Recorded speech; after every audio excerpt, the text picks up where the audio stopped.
Souvent, les gens réfléchissent trop longtemps avant de se lancer en politique. Ils se trouvent elles-mêmes des raisons pour pas y aller. Et souvent, ces gens-là sont les meilleurs. Ça prend des gens de tous les milieux, des gens de cœur et de tête aussi. Il y a souvent plein de défis, il faut faire preuve de patience, mais en même temps, c'est une occasion absolument exceptionnelle de mettre en place des programmes, des idées, des projets qui vont vraiment changer le quotidien des gens.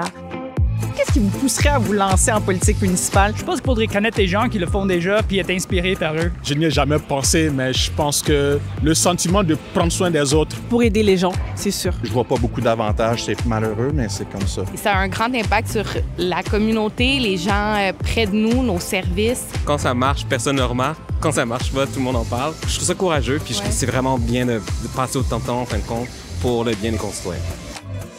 La politique municipale, pour moi, je l'ai vue comme une façon vraiment très concrète de pouvoir m'investir directement sur des projets en sachant que j'allais voir le début, le milieu puis la fin. Donc ça, c'est quelque chose qui est très intéressant. Puis c'est aussi une façon de pouvoir avoir un contact direct avec la population.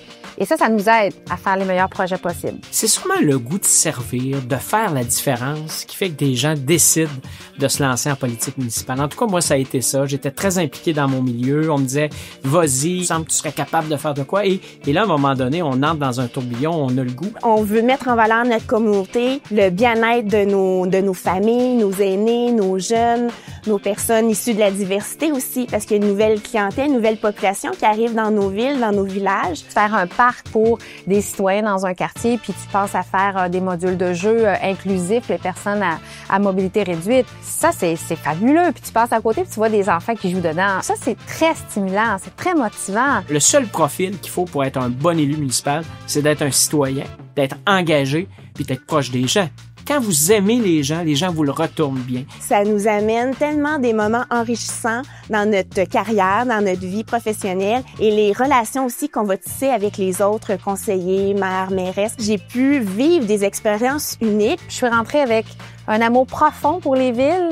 Honnêtement, j'en ressors avec le même amour, mais surtout la même conviction à quel point les villes ont joué un rôle important dans la qualité de vie des citoyens de façon générale. Ce qui m'a surpris vraiment, c'est de voir à quel point la très grande majorité des gens apprécient notre travail, nous le disent, quand ils nous croisent à l'épicerie. C'est important quand on fait de la politique de sentir que les gens croient en nous. Cette confiance-là de nos commettants, des gens de la population, des collègues de travail, c'est un rempart des fois contre ces périodes plus difficiles. Je pensais pas que la politique municipale pouvait m'emmener aussi loin maintenant dans ma vie personnelle et professionnelle.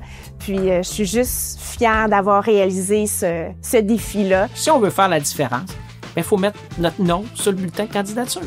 C'est pas un long chemin tranquille. Mais en même temps, quand on s'entoure des bonnes personnes, quand on a des valeurs profondes qui nous guident, bien, je pense qu'à ce moment-là, on est capable de faire son chemin puis de faire la différence pour les citoyens et citoyennes. Puis go!